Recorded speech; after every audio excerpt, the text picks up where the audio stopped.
আজকে রমজান মাস আসলে আমরা অনেকেই মুসল্লি হই আর কি। বিশেষ করে প্রথম রমজানের দিকে তো টুপি পাঞ্জাবির অনেক ছড়াছড়ি, ফজরের নামাজে মসজিদেও জায়গা পাওয়া যায় না। যখন দিন বাড়তে থাকে, রমজানের মানে ডে বাড়তে থাকে, মুসল্লি কমতে থাকে। একজন বলছিল রমজান প্রথম থেকে শেষ পর্যন্ত হলো ইবাদতের সময়।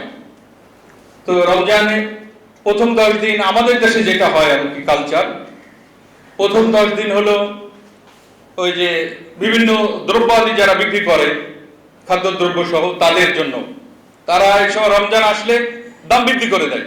অথচ বিভিন্ন মুসলিম কান্ট্রি রমজান আসলে তারা আরো কমায় দেয়। এবং বিশেষ করে সৌদি আরব বা বিভিন্ন আরব কান্ট্রিগুলো, তারা রমজানের সময় রাস্তার ধারে ইফতারি নিয়ে বসে থাকে। আর আমাদের দেশে ইফতারের টাইম আসলে আরো ইফতার সামগ্রীর দাম বাড়ায় দেয়। আমরা মনে করি এই কালচার থেকে বেরিয়ে আসতে হবে এবং রমজানের যে তাকওয়া, আল্লাহ রাব্বুল আলামিন বলছেন হাদিসে কুদসিতে, আস-সাওমু লি ওয়া আনা আজজি বিহি, রোজা আমার জন্য, রোজার পুরস্কার আমি দেব। এটা এই কারণেই বলছে সকল ইবাদত মানুষ প্রদর্শনের জন্য করতে পারে।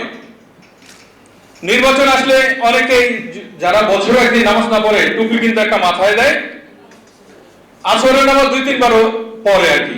কারণ এক জায়গায় যায় দেখে যে ওইখানে সমাবেশ, মানুষ দাঁড়া গেছে, আল্লাহু আকবার। এই যে প্রদর্শনী। এবার হজ করতে গেলে দেখা যায় টাকা আছে, হজ যদি করে না করে মানুষ খারাপ বলে, এই জন্য হজ করতে যায়। এই যে এটাও প্রদর্শনী। এবং জাকাত, আমাদের দেশে তো জাকাত ব্যবস্থা এত খুব বাজে অবস্থায় আছে। জাকাতের শাড়ি লুঙ্গির জন্য মানুষ মারা যায়, এটাও আমরা দেখেছি। কয়েক বছর আগে আপনারা দেখেছেন না ময়মনসিংহে জাকাতের শাড়ি লুঙ্গি আনতে গিয়ে মানুষ পিষ্ট হয়ে মারা গেছে।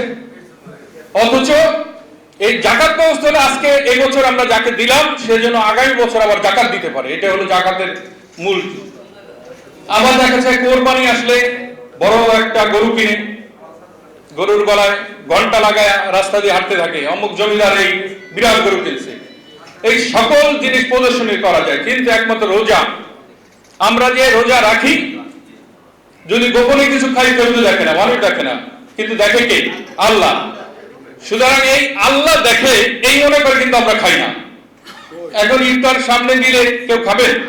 যারা রোজাদার বেরোনদারেও খাবে না, কারণ এটা একটা কালচার।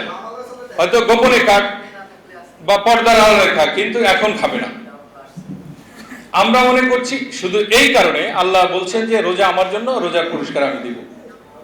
তো আমি মনে করি এই 11 মাস রমজান আমাদেরকে যে শিক্ষা দিয়েছে, এর আলোকে আমরা ভবিষ্যতে বাকি আরো 11 মাস, এই 1 মাস থেকে শিক্ষা নিয়ে বাকি আরো 11 মাস এইভাবে ভালো মানুষের মতো তাকওয়া অর্জন করব, দুর্নীতি করব না, রাহাজানি করব না, খারাপ কর্ম করব না, কল্যাণের জন্য আমরা কাজ করব।